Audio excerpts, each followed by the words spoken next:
Un saludo, doctor y compañeros. Mi nombre es Kimberly Sierra y les voy a estar explicando el ejercicio 8.6 del libro de Ingeniería de las Reacciones Químicas de Octave Levenspiel de la tercera edición. Comenzamos entonces con el enunciado donde nos dicen que al moler una corriente continua de pigmento para pinturas, cierta compañía se da cuenta de que de su molino, que hace muy bien el mezclado, salen partículas demasiado pequeñas y demasiado grandes. Se puede utilizar también un molino de tapas múltiples que se aproxima al flujo pistón, pero no se hizo. De todas formas, en uno u otro molino los pigmentos se muelen progresivamente hasta tamaños cada vez más pequeños. Al presente, la corriente de salida del molino contiene 10% de partículas demasiado grandes, 32 de partículas de tamaño apropiado y 58 de partículas demasiado pequeñas. Se nos pide sugerir un mejor sistema de trituración para esta empresa. ¿Cuál sería el resultado de este esquema? Y ¿qué tal un molino de tapas múltiples? Es decir, ¿qué tal si utilizamos ese molino de tapas múltiples que no hemos utilizado hasta ahora? Nos hacen hincapié que con la palabra mejor se nos dice que proporcionemos una mayor cantidad de partículas de tamaño apropiado del pigmento en la corriente de salida en este esquema que propongamos, y también que no es práctico separar ni recircular. Entonces tenemos ahí el proceso de molienda. Estamos obteniendo 10% de una partícula muy grande, que voy a denotar con la letra A, 32% de una partícula de tamaño apropiado, que voy a denotar con la letra R, y 58% de una partícula muy pequeña, que voy a denotar con la letra S. Vamos a trabajar con el molino como si fuera un reactor de tanque agitado, donde se está llevando a cabo una reacción en serie irreversible, donde A produce R y R produce S con la cinética que se muestra en la presentación.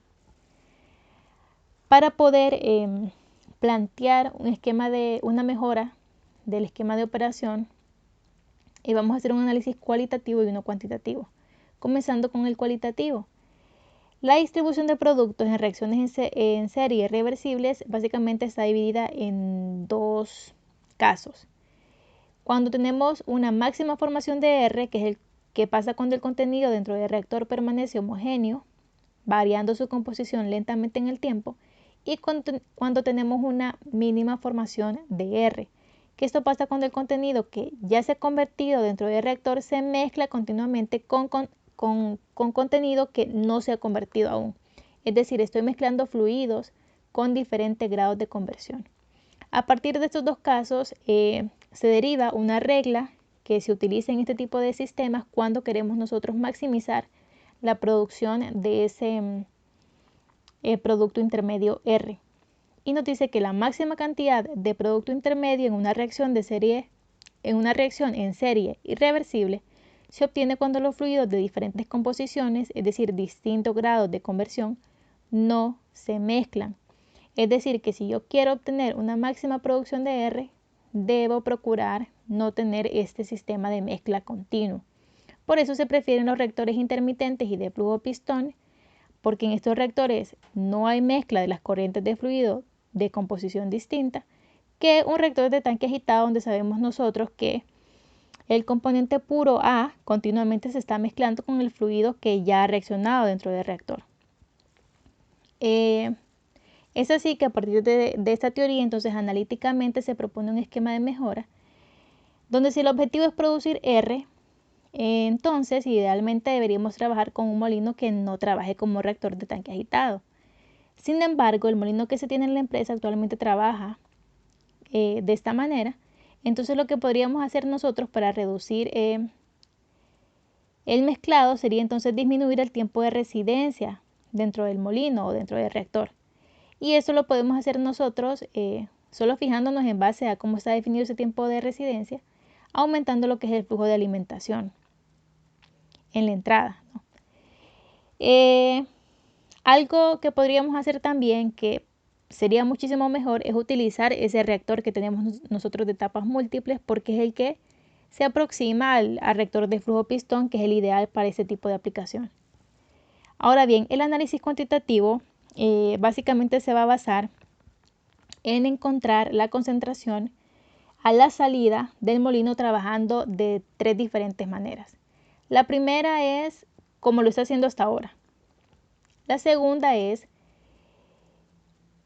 actuando como tanque agitado pero en el punto de la concentración de R máximo, puesto que es el producto que quiero maximizar en cuanto a producción.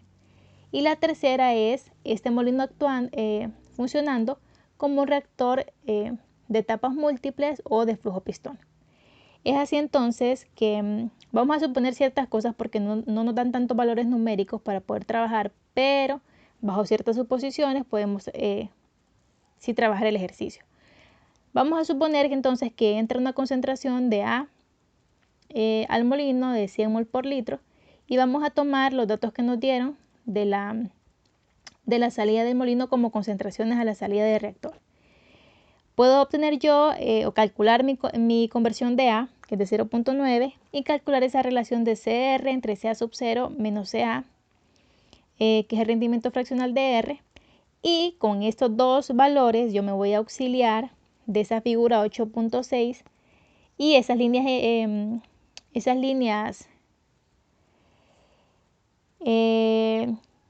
entre 0.1 entre 0.1 y 1 de las relaciones de K para flujos de tanque agitado. Voy a leer, más o menos leí un aproximado de esa relación K2, K1 aproximado de 0.2. Eso lo hago para poder trabajar numéricamente el ejercicio, ¿no? Ahora bien, para el cálculo de la concentración máxima de R trabajando en un reactor de tanque agitado, entonces esta está definida por la ecuación número 16 y el tiempo óptimo para obtener esta concentración está definida por la ecuación 15. Los dos están en función de la concentración inicial de A y la relación de los canos.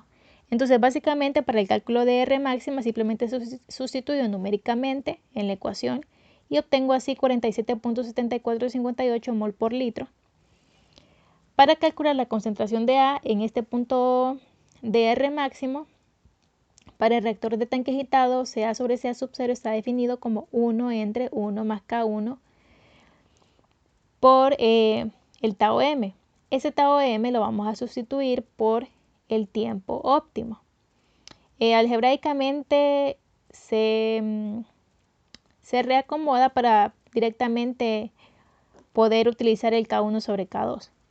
Obteniendo así una concentración de A igual a 30.9 mol por litro. Para el cálculo de CS en el punto de R máximo, en reacciones en serie, CA sub 0 se define como la suma de CA más CR más CS. Tengo yo CA sub 0, tengo CA, tengo CR, puedo directamente despejar para CS, obteniendo entonces esa concentración de 21.3542 mol por litro. Ahora, para el cálculo de la concentración en R, en la concentración en el punto máximo del flujo pistón, es decir, este reactor de etapas múltiples, básicamente es el mismo tratamiento, solamente que voy a usar diferentes ecuaciones. Para el CR máximo, para el flujo pistón, está definido por la ecuación número 7, el tiempo óptimo por la ecuación número 9, pero básicamente es lo mismo. Sustituyo numéricamente para encontrar CR, que en este caso es de 66.87 mol por litro. Luego CA, que para el flujo pistón está definido como CA sobre CA sub 0 es igual a E menos K1 por ese tiempo, que lo vamos a sustituir por el tiempo óptimo, obteniendo así una concentración de A de 33.3748 mol por litro. Y por último, ya teniendo nosotros CR, CA y CA sub 0, entonces directamente despejamos para CS, esta vez obteniendo un valor de 19.75 mol por litro. Ahora, ya que tengo yo los resultados numéricos de las concentraciones a la salida del molino para la operación actual, que era la que ya me daban, la operación como tanque agitado en el punto de CR máximo y la operación como un reactor de etapas múltiples o de flujo pistón en el punto de CR máximo. Vemos nosotros que a medida nos vamos moviendo hacia la derecha en cuanto a las operaciones, vamos aumentando esa cantidad de R en el producto. Es así como el mejor esquema para esta operación de molienda sería trabajar con ese reactor de etapas múltiples que tenemos en la empresa, porque vemos cómo podemos nosotros aumentar la concentración a la salida de ese producto deseado R, es decir, esas partículas del tamaño deseado, de un 32 a un 66.87%, a costa de ir disminuyendo todos esos productos que no deseo, ¿no? Que sería el S y el A, que son las partículas de tamaño no deseado. Es así entonces como concluyo con el desarrollo del ejercicio. Espero que tengan todos un buen día.